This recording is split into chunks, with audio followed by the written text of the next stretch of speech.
başta tutulan bu pankartki bizim ziyalilerimiz, profesörlerimiz, doktorlarımız ve belki ulemalarımız mı babulman işçiler. Bugün bula Xitay'ın 5 zindanları da kimileri belki şehit oldu, kimileri belki kıyım kıstakta. Biz bilmeyimiz akıbetini. Bu yerde ben tonuyluğa, ben bilen Kesiptaş, Sırdaş, nurgun dostlarım var, ustazlarım var. Bugün bula Uygur ulaşının, Şərqi Türkistanlık ulaşının aşı millet üçün söz kıygan, yazganın bedeline ağır bir şekilde tödav ediyor. Ben eğer Beycan'da olgan bolsam, eğer Ürümçi'de olgan bolsam, bulanın Katar'da belki çürük ketken bulattım. Belki yok olgan bulattım. Bugün ben sırtta, erkin dünyada, şu an biz Amsterdam'da, Dam Meydanı'da, Abdülhamca yenimdeki kardeşimiz, bu ziyalilerimizle birge benimki can dostum, kardeşim, akamның ornadaki ilham toktunumu, bu şu medeni dünyada, bu şu zulümlü dünyayı konuşturup atıyor.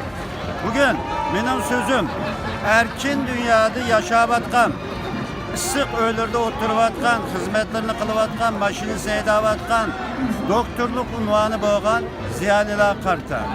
Ziyaliler, oygunaylı. Eğer biz çetel doğmay müşahede boğan bolsak bu günü kürettik.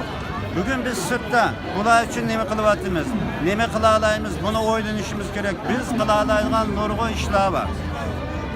İmkaniyetimiz var.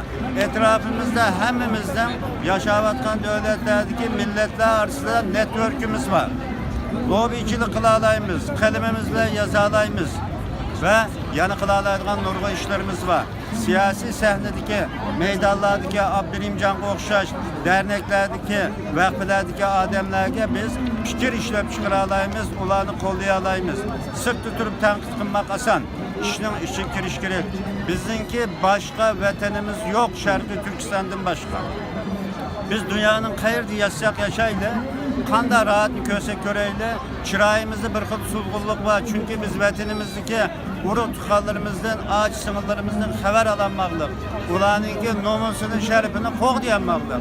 Şuna biz titrişimiz gerek, özümüzge kilişimiz gerek, ecdadımızga layık evlat oluşumuz, gün kaldırılması, evladımızga kartta benim ecdadım, bu şunda ademler iken deydiğen fəxirlengidek bir ecdat ulaş üçün en mühimi milletin ziyalisi, mefkuresiga, felsefesiga yetekçilik kılığanlar bulaş üstümüzde biz tekdimli aktif, tekdimli ünümlü işlerini kılışımız gerek.